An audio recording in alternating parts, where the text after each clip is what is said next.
Hello student, कल हमारा topic चल रहा था हदिगम। और हदिगम जो है वो दो प्रकार का होता है, जिसमें से नंबर 1 प्रतिबंधन हदिगम हमने पढ़ लिया था। और आज नंबर 2 पर आता है लचीला हदिगम। देखो, प्रतिबंधन हदिगम जो है उसमें क्या हो रहा था कि प्रतिबंधन हदिगम से जो ज्ञान प्राप्त हुआ था वो ज्ञान जीवन भर, जिंदगी भर क्या था, स्थायी था।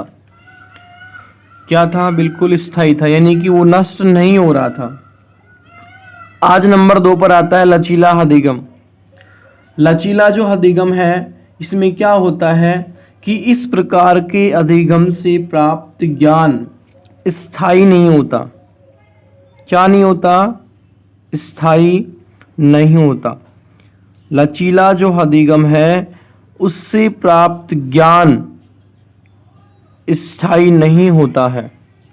ठीक है, ये जो ज्ञान है यानी कि लचीला जो हदिगम है उससे प्राप्त ज्ञान अनुभव के अनुसार परिवर्तित होता है। अनुभव जो है उसके अनुसार क्या होता है? परिवर्तित होता है। अनुभव के अनुसार क्या होता है? परिवर्तित होता है। ठीक है, इसके एग्जाम्पल में हम नंबर 1 पर बात कर लेते हैं। लचीला जो हदिगम है वो 6 प्रकार से होता है, जिसमें नंबर 1 पर हम बात कर लेते हैं। नंबर 1, स्वभवीकरण।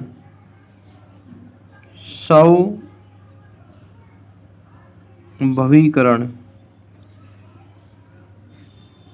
लचीले हदिगम में नंबर ए पर हम बात करते हैं स्वभवीकरण की। क्या होता है इसमें? देखो कि स्वभवीकरण जो है वो एक ऐसी क्रिया होती है जिसमें लगातार किसी एक प्राणी को, जैसे कोई भी एक प्राणी है, लगातार उसको एक समान उद्दीपन दिया जाता है। बाह्य कारक यानी कि लगातार उसे एक समान क्या दिया जाता है? उद्दीपन दिया जाता है। और उस उद्दीपन का प्रतिफल जो है वो उस प्राणी को प्राप्त नहीं होता है। मतलब कि जब हम क्या करते हैं, उसको उद्दीपन दे रहे हैं, उद्दीपन देने के पश्चात वो अनुक्रिया प्रदर्शित करता है। और अनुक्रिया जब वो प्रदर्शित करता है तो उसे बदले में क्या नहीं मिल रहा है? फल नहीं मिल रहा है। तो एक समय ऐसा आता है कि हम चाहे उसे कितना ही उद्दीपन दें और यदि उसे प्रतिफल प्राप्त नहीं हो रहा है तो वो उस उद्दीपन के प्रति शिथिलता प्रदर्शित करेगा और अंत में वो जो है वह अनुक्रिया जो है करना ही क्या कर देगा? प्रदर्शित करना ही बंद कर देगा। मतलब ये हो रहा है, जैसे कि एग्जाम्पल के रूप में, जैसे कि हम क्या करते हैं, जैसे कि कोई भी मानव प्राणी है, मानव का शिशु है। देखो एग्जाम्पल में नंबर 1, कोई भी मानव का शिशु है, उसके सामने हम क्या करते हैं? ताली बजाते हैं। जो मानव शिशु के सामने हम ताली बजाते हैं, यानी कि हमने क्या की है? एक उद्दीपन दिया है उसको, बाह्य कारक है। मतलब कि हमारा ताली बजाना एक उद्दीपन का काम करता है। मानव शिशु के सामने जब ताली बजाई जाती है, ताली का बजाना ये हो गया एक उद्दीपन।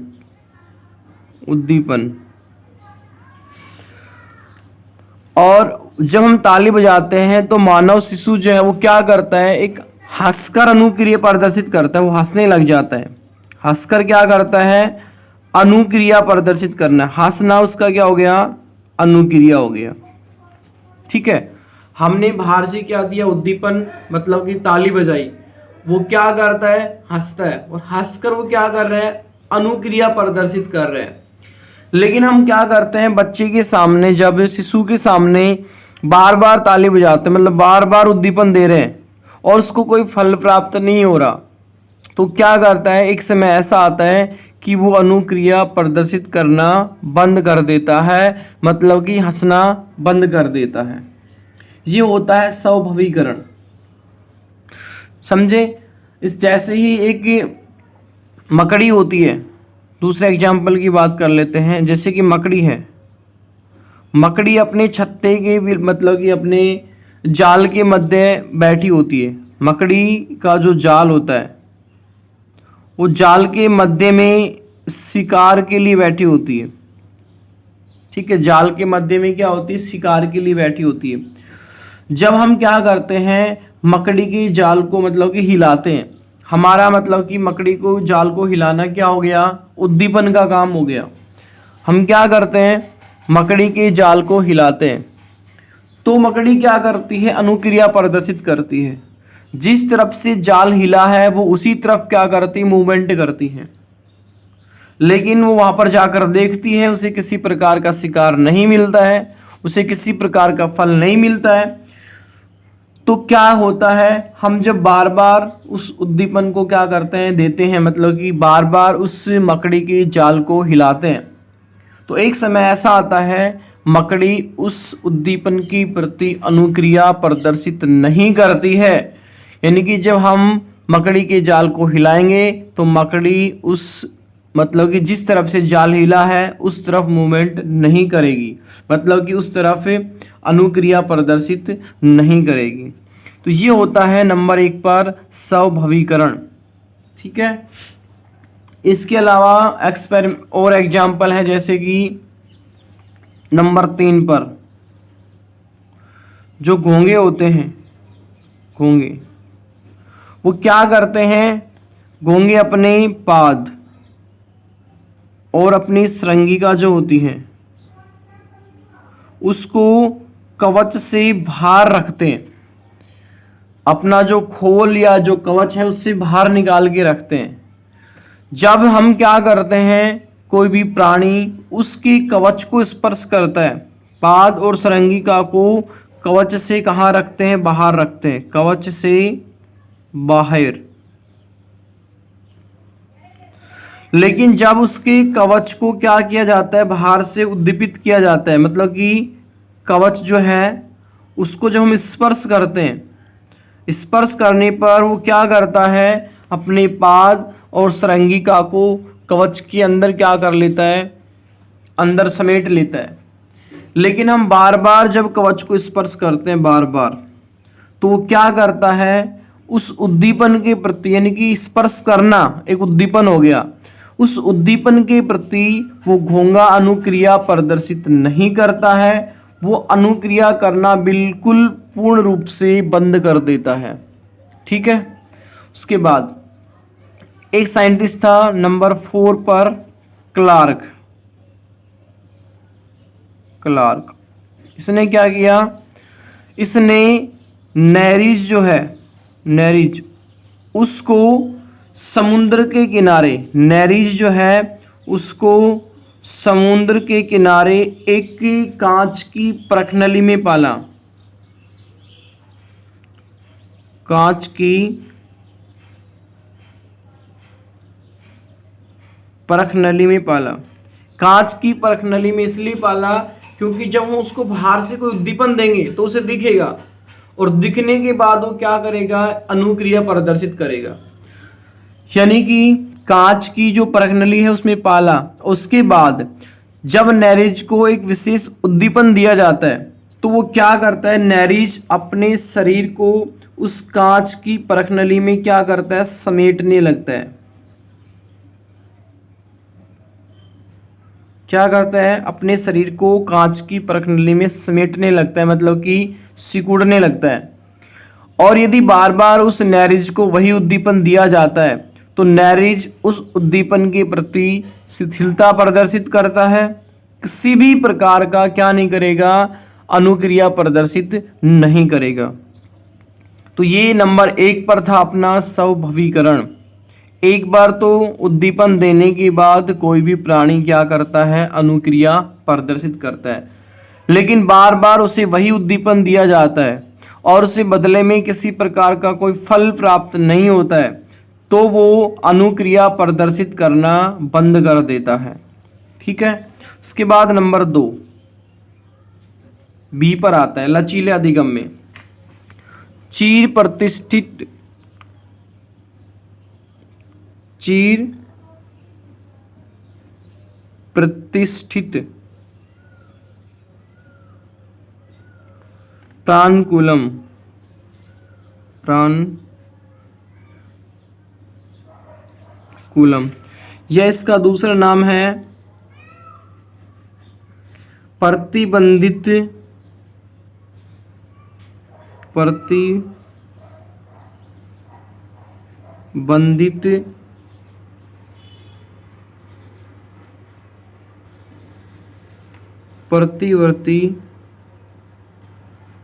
क्रिया। प्रतिबंधित प्रतिवर्ती क्रिया। देखो इसका मतलब क्या होता है? इसका मतलब ये है किसी भी व्यवहार के प्रति, किसी भी व्यवहार के प्रति होने वाली प्रतिवर्ती क्रिया, किसी भी व्यवहार के प्रति होने वाली प्रतिवर्ती क्रिया चिर प्रतिष्ठित प्राणकूलम या फिर प्रतिबंधित प्रतिवर्ती क्रिया कहलाती है। और इस प्रतिबंधित प्रतिवर्ती क्रिया जो है इसका अध्ययन इयान पावलोव ने किया। इयान पावलोव इसने किया। और ये जो एक्सपेरिमेंट जो है वो कैसे किया था? देखो सबसे पहले इयान पावलोव ने एक जो कुत्ता है उसको सामान्य परिस्थिति में पाला। कुत्ता जो है उसको सामान्य परिस्थिति में पाला, सामान्य परिस्थिति।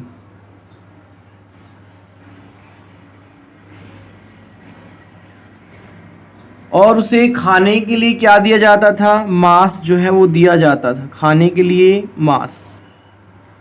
लेकिन जब उसे खाना दिया जाता था तो उससे पहले एक मतलब कि एक पथ या फिर एक क्रम या फिर एक अनुक्रम जो है वो एक विशेष अनुक्रम के द्वारा ही उसे खाना दिया जाता था। यानी कि मांस जो है उसे एक अनुक्रम, एक मेथड, एक मतलब कि क्या बोलते हैं, एक क्रम के द्वारा ही उसे क्या किया जाता था? भोजन दिया जाता था।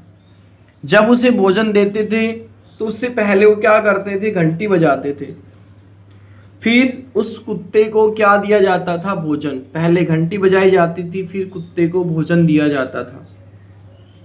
तो इयान पावलोव जो उसने क्या किया, एक पतली नलिका ली, एक बिल्कुल पतली नलिका, और उस नलिका को उसने क्या किया? कुत्ते के मुख में लगाकर लार ग्रंथि से जोड़ दिया। मुख में लगाकर किससे जोड़ दिया? लार ग्रंथि से। ठीक है। उसके बाद उसने ये लार ग्रंथि से इसलिए जोड़ा ताकि लार जो है उसका अध्ययन किया जा सके। तो इयान पावलोव ने यह प्रयोग कई दिनों तक किया। मतलब कि घंटी बजाता, फिर घंटी बजाने के बाद कुत्ते को भोजन देता, मतलब कि मांस देता। लेकिन एक बार पावलोव ने क्या किया? घंटी बजाई, मतलब घंटी तो बजाई लेकिन उसे क्या नहीं दिया? भोजन नहीं दिया। लेकिन घंटी बजाते ही उसके मुख से लार का स्राव होना स्टार्ट हो जाता है, शुरू हो जाता है। और लार की जो मात्रा है वो उतनी थी जो मतलब कि भोजन देते समय होती थी। क्योंकि जब भोजन देने से पहले घंटी बजाई जाती थी तो उस समय ही लार का स्राव होने लग जाता था। और अब भी क्या बजाई गई? घंटी बजाई गई, लेकिन भोजन नहीं दिया। भोजन नहीं देने पर भी लार का स्राव उतना ही था जितना पहले होता था। यानी कि इयान पावलोव का घंटी को बजाना, इयान पावलोव का घंटी को बजाना एक उद्दीपन का काम करता है। एक उद्दीपन का काम करता है घंटी को बजाना। और उसके बदले में लार जो है उसका स्राव होना, वो एक प्रतिवर्त जो है उसका काम करता है। प्रतिवर्त जो है उसका काम करता है, प्रतिवर्ती क्रिया जो है उसका कार्य करता है। ठीक है, यह है चिर प्रतिष्ठित प्राणकूलम प्रतिबंधित प्रतिवर्ती क्रिया। उसके बाद नंबर 3 पर आता है जांच व भूल विधि। नंबर 3 पर आता है जांच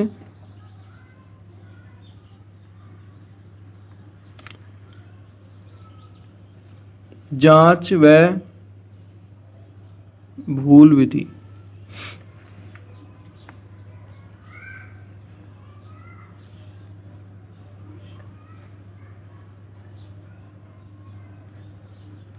नंबर 3 पर यानी सी। इसमें क्या होता है देखो, जब कोई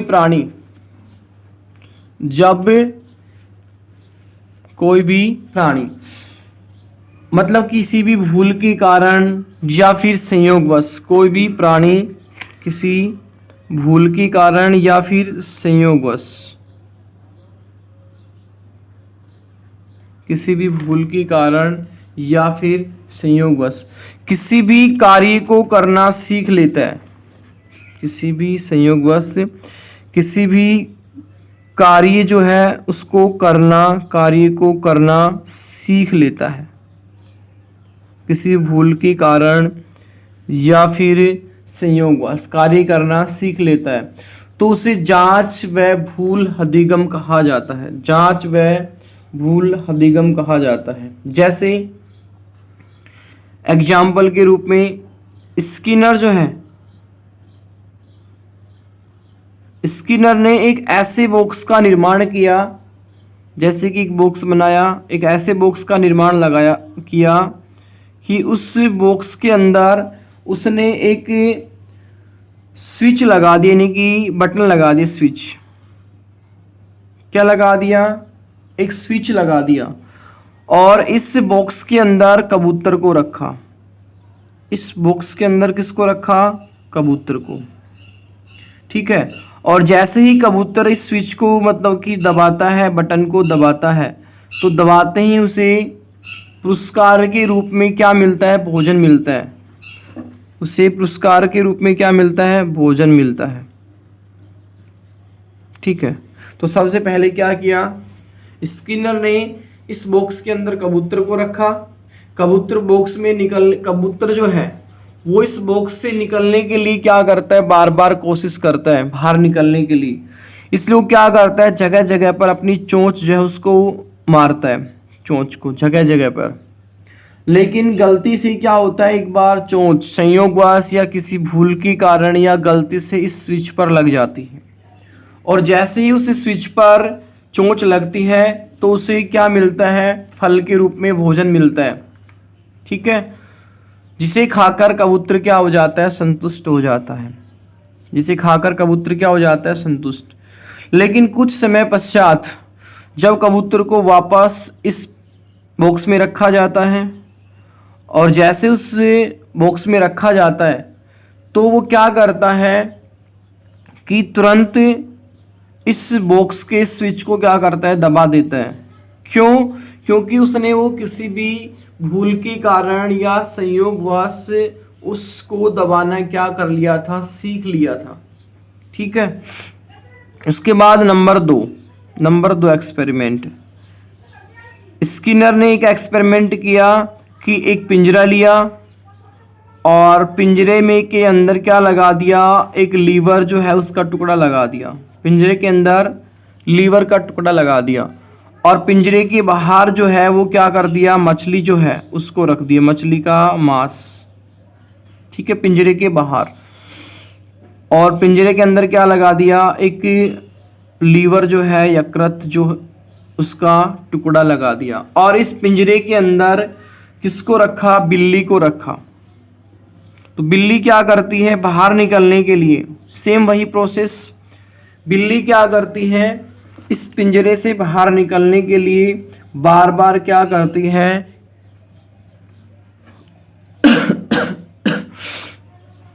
बार बार क्या करती है? मतलब कि इस पिंजरे पर को खोलने का प्रयास करती है, और गलती से इस बिल्ली का पैर जो है वो लीवर पर लग जाता है। ठीक है। गलती से इस बिल्ली का पैर इस लीवर पर लग जाता है, और लीवर पर लगते ही पिंजरा क्या हो जाता है? खुल जाता है। और जैसे पिंजरा खुलता है, बिल्ली जो है, बिल्ली का जो स्वादिष्ट भोजन है मछली, वो उसको क्या कर लेती है? खा जाती है, और वो खाकर क्या हो जाती है? संतुष्ट। और यदि जब दोबारा से कुछ दिनों के बाद वापस से इस बिल्ली को पिंजरे में रखा जाता है तो बिल्ली तुरंत क्या करती है, इस लीवर जो है उसके ऊपर अपने पैर को मारती है, जिससे तुरंत दरवाज़ा क्या होता है, खुल जाता है।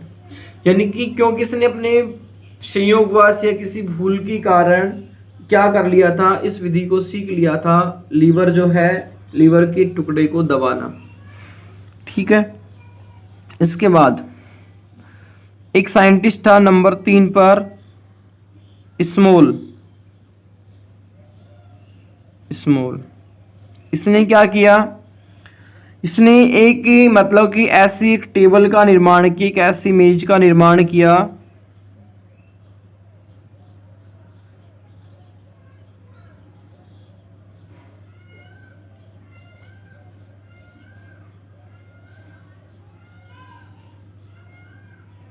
इस मेज के अंदर इसने एक चूहे को रखा।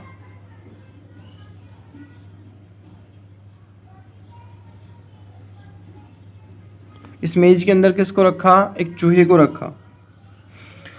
और उसने एक साइड में मतलब कि मेज के एक साइड में क्या रख दिया, भोजन जो है उसके टुकड़े रख दिए, और एक साइड क्या कर दी, बिल्कुल खाली छोड़ दी, कुछ नहीं रखा।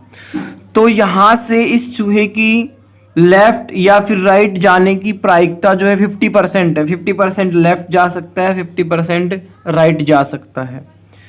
तो यानी कि लेकिन वो क्या करता है, जब चूहा भोजन के मार्ग पर मतलब कि इस पर पूरे मतलब कि टेबल या मार्ग पर जब क्या कर लेता है, घूम लेता है, तो उसे भोजन उसको लेफ्ट साइड में मिलता है, जिसके कारण बाद में चूहे की 90% प्रायिकता हो जाती है किधर जाने की, लेफ्ट साइड जाने की, क्योंकि लेफ्ट साइड भोजन रखा हुआ है। तो बाद में पहले 50% थी, 50% थी, यानी कि 50% लेफ्ट 50% राइट, अब 90% क्या हो जाती है, लेफ्ट हो जाती है। ठीक है, मतलब कि जिस तरफ भोजन होता है।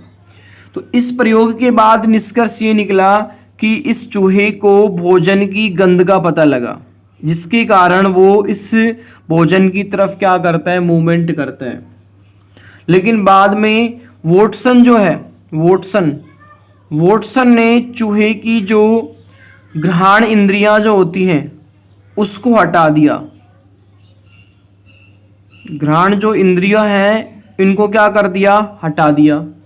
उसके बाद भी चूहा जो है वो भोजन वाले मतलब कि रास्ते की तरफ ही क्या करता है, गमन करता है। बाद में माना गया कि चूहा जो है वो नेत्र के कारण मतलब कि देखने के कारण या फिर ध्वनि के कारण क्या करता है, उस भोजन की तरफ जाता है। उसके बाद में क्या किया, इस मेज के ऊपर एक अंधे मतलब कि जो देख नहीं सकता और जो सुन नहीं सकता, बहरे और बिना घ्राण इंद्रियों वाले चूहे को रखा। वो भी क्या करता है, उसकी प्रायिकता भी किधर होती है, भोजन की तरफ जाने की होती है। तो इसका बाद में निष्कर्ष ये निकला कि जो चूहा है उसने पहले अपनी भूल के कारण या संयोगवश भोजन की तरफ जो है वो जाना सीख लिया था। ठीक है, ये था नंबर 3 पर जांच व भूल विधि। उसके बाद नंबर 4 यानी कि डी, इस पर आता है गुप्त और अव्यक्त अधिगम। गुप्त या फिर अव्यक्त अधिगम, गुप्त या फिर अव्यक्त अधिगम। इसमें क्या होता है, देखो एक वैज्ञानिक था थोरपे, उसके अनुसार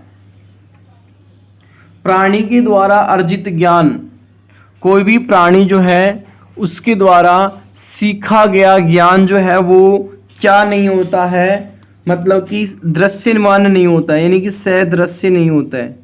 किसी भी प्राणी के द्वारा सीखा गया ज्ञान सदृश्य नहीं होता है, वो बल्कि वो क्या होता है, गुप्त होता है, अव्यक्त होता है, जिसका उपयोग प्राणी आवश्यकता पड़ने पर करता है। ठीक है, जिसका उपयोग प्राणी कब करता है, आवश्यकता पड़ने पर करता है। देखो जब एक चूहे को ऐसी मेज पर छोड़ा गया जिस पर भोजन था। मतलब कि एक चूहा है, उसको एक ऐसी मेज पर छोड़ा गया, ये मेज है और इसके ऊपर छोड़ दिया किसको, चूहे को। एक ऐसे मेज पर छोड़ा गया जिस पर क्या था, भोजन रखा हुआ था। ठीक है, तो सबसे पहले चूहा क्या करता है, मतलब कि चूहा यहाँ पे है, चूहा यहाँ पे, यहाँ से सबसे पहले क्या करता है, वो पूरी मेज का आकलन कर लेता है। ठीक है, और इसके एक भाग में क्या रख दिया, भोजन रख दिया। तो चूहा शीघ्रता से क्या करता है, तुरंत प्रभाव से कहाँ जाता है, भोजन की तरफ जाता है, क्योंकि उसने पहली बार में पूरी मेज का क्या कर लिया था, आकलन कर लिया था। उसके बाद इस मेज पर ऐसे चूहे को छोड़ा जाता है जो भूखा था लेकिन प्यासा नहीं था, जो भूखा था लेकिन प्यासा नहीं था। और अब एक तरफ मेज के एक तरफ क्या रख दिया जाता है, पानी जो है उसको रख दिया जाता है। तो चूहा पानी के पास जाएगा लेकिन पानी को नहीं पिएगा, मतलब कि पानी से होता हुआ कहाँ पर चला जाता है, भोजन की तरफ चला जाता है। ठीक है, कहाँ चला जाता है, भोजन की तरफ। क्यों, क्योंकि उसे भूख लगी है, ना कि प्यास लगी है। ठीक है, यानी कि उसके पास में वो ज्ञान जो है पहले से ही अर्जित जो ज्ञान था वो कैसा था, अदृश्य था, गुप्त था। लेकिन जब मेज पर प्यासे चूहे को रखा जाता है तो चूहा तुरंत प्रभाव से किधर जाता है, पानी की तरफ जाता है, ना कि भोजन की तरफ। ठीक है, क्यों, क्योंकि उसके द्वारा सीखा गया ज्ञान जो था वो क्या था, अदृश्य था, यानी कि गुप्त था। ये था नंबर 4 पर। अब हम नंबर 5 पर बात कर लेते हैं, अंतर्दृष्टि अधिगमन। अंतर्दृष्टि अधिगम,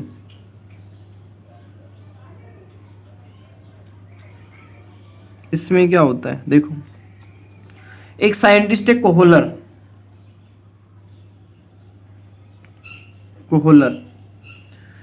कोहलर ने बताया कि मानव जो है, मानव यानी कि मनुष्य और बंदर, ये दो एक ऐसे प्राणी हैं जो किसी भी नई परिस्थिति को, कोई भी एक नई जो परिस्थिति आती है, नई परिस्थिति को स्वतंत्रता पूर्वक नई, मतलब कि जो परिस्थिति है उसको स्वतंत्रता पूर्वक एक नायाब तरीके से करने की क्षमता रखते हैं। कोहलर जो है उसने बताया कि मानव और बंदर किसी भी नई परिस्थिति आ जाए, कैसे भी, मतलब कि उससे पहले वो कार्य उसने चाहे किया हो या ना किया हो, यानी कि किसी भी नई परिस्थिति को बिल्कुल फ्री होकर स्वतंत्रता पूर्वक करने की क्षमता रखते हैं, जिसे कोहलर ने अंतर्दृष्टि नाम दिया। कोहलर ने, जैसे एग्जाम्पल के रूप में कोहलर ने क्या किया, उसने एक पिंजरे के अंदर क्या किया, चिंपांजी को रखा। एक पिंजरे के अंदर किसको रखा, चिंपांजी को रखा। और पिंजरे के छत पर, जैसे कि पिंजरा है, इस पिंजरे के अंदर उसने चिंपांजी वानर को रख दिया यहाँ पर, और उसकी छत पर क्या कर दिया, उसने केले लटका दिए। पिंजरे की छत पर क्या लटका दिए, केले लटका दिए। ठीक है, और इस पिंजरे के अंदर उसने क्या रख दिए, बॉक्स रख दिए, बॉक्स। और ये जो केले हैं वो इस चिंपांजी से पहुंच से दूर है, चिंपांजी की पहुंच से क्या है, बहुत ही दूर है। तो चिंपांजी ने क्या किया, सबसे पहले इन केले को पकड़ने की कोशिश की, लेकिन इससे पहुंच से काफ़ी दूर है। तो चिंपांजी ने क्या किया, इन बॉक्स को एक के ऊपर एक रखकर बॉक्स को क्या किया, मतलब कि सेट किया, एक के ऊपर एक बॉक्स को रखकर। और उसके बाद उन्होंने आसानी से इन केलों को क्या कर लिया, आसानी से इन केले को क्या कर लेता है, पकड़ लेता है। यानी कि उसने यह एक नायाब तरीका खोज डाला जो इसने पहले नहीं किया था, यानी कि इसके पास पहले कोई किसी भी प्रकार का पूर्व अनुभव नहीं था। ये कार्य उसने पहली बार किया है, यानी कि उसके सामने एक नई परिस्थिति थी जो उसने स्वतंत्रता पूर्वक की। उसी प्रकार नंबर 2, चिंपांजी ने क्या किया, जैसे कोई बिल होता है, उस बिल के अंदर चींटियां हैं, उस चींटियों को निकालकर खाने का एक नायाब तरीका है उसकी खोज की। नंबर 2 पर चिंपांजी ने बिल के अंदर जो चींटियां होती हैं, बिल के अंदर जो चींटियां होती उसको खाने के मतलब कि खाने का जो तरीका है उसकी खोज की। उसने क्या किया, एक पतली छड़ ली और उस छड़ को क्या किया, उसने बिल में डाला। एक पतली छड़ ली और इस छड़ को उसने क्या किया, बिल के अंदर डाला, जिससे चींटियां उस छड़ के क्या होती, चारों तरफ लिपट जाती हैं। और इस छड़ को उसने क्या किया, वापस से बाहर निकाला, मतलब कि बिल से, और उन चींटियों को आसानी से क्या कर लेता है, खा लेता है। इसी प्रकार नंबर 3,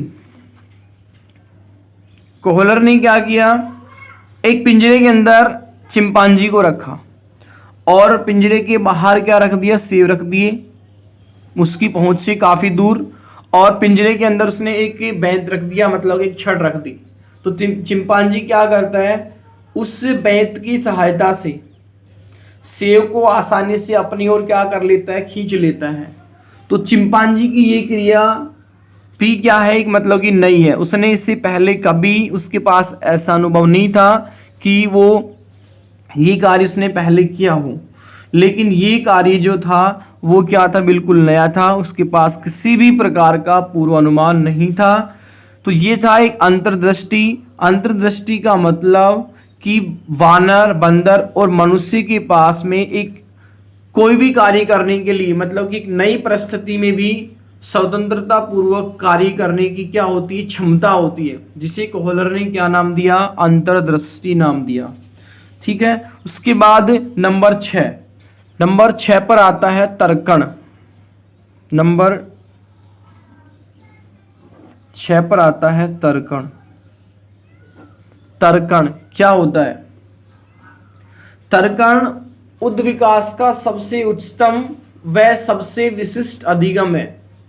तर्कण उद्विकास का सबसे उच्चतम व सबसे विशिष्ट अधिगम है, जो केवल मानव व वानर में ही पाया जाता है। जो केवल मानव व वानर में ही पाया जाता है। जो केवल किस में पाया जाता है, मानव व वानर में ही पाया जाता है।